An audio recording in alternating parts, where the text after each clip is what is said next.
அஸ்ஸலாமு அலைக்கும் வரஹ்மத்துல்லாஹி வபரகாத்துஹு. Welcome to Tamil Islamic remedy. இன்றைய காலகட்டத்துல நம்மள நிறைய பேரு காசை தேடி ஓடிட்டு இருக்கோம். ஆனா நம்ம எவ்வளவுதான் சம்பாதிச்சாலும் அது நம்ம கையிலேயே நிக்க மாட்டேங்குது. இதே சில பேரோட வாழ்க்கையில பாத்தீங்கன்னா அவங்க சம்பாதிக்கிறது குறைவா இருந்தாலும் தனக்கும் தன்னோட குடும்பத்திற்கும் அளவா செலவு செஞ்சு மிச்சமானதை சேமிக்கவும் செய்வாங்க.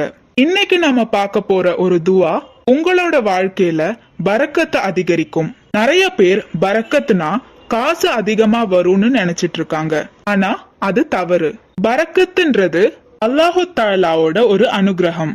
நீங்க 1000 ரூபாய் சம்பாதிச்சாலும் அந்த 1000 ரூபாயால உங்களோட வீட்டு தேவைகளை எல்லாம் நிறைவேற்றி அதுல இருந்து வர ஒரு பகுதிய நீங்க ஜக்காத்தும் கொடுப்பீங்க. இதே பரக்கத் இல்லாத ஒரு நிலையில நீங்க இருந்திருந்தா உங்களுக்கு மாதம் 50,000 இருந்தாலும் பத்தாது. அதனாலதான் நம்ம அல்லாஹு தஆலா கிட்ட பரக்கத்துக்காக அதிகமா துவா கேட்கணும். இந்த துவா நபி ஸல்லல்லாஹு அலைஹி வஸல்லம் தினமும் கடைபிடிச்ச ஒரு துவா.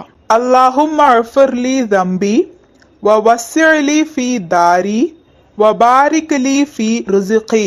இந்த காலகட்டத்துல எத்தனையோ பேரு ரிஸ்க்ல பரக்கத் இல்லைன்னு எவ்வளவோ கஷ்டத்துல இருக்காங்க. தினமும் தொழுக முடிஞ்சதுக்கு அப்புறம் இந்த துவாவை அல்லாஹு தஆலா கிட்ட கேளுங்க.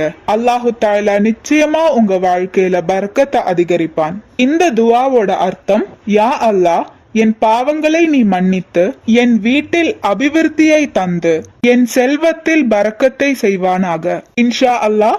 நபி ஸல்லல்லாஹு அலைஹி வஸல்லம் கடைபிடித்த இந்த துவாவை நாமும் கடைபிடித்து அல்லாஹு தஆலா கிட்ட நாம் வீட்டை பரக்கத்தால் நிறைக்க அல்லாஹ்விடம் துவா கேட்போம். இன்ஷா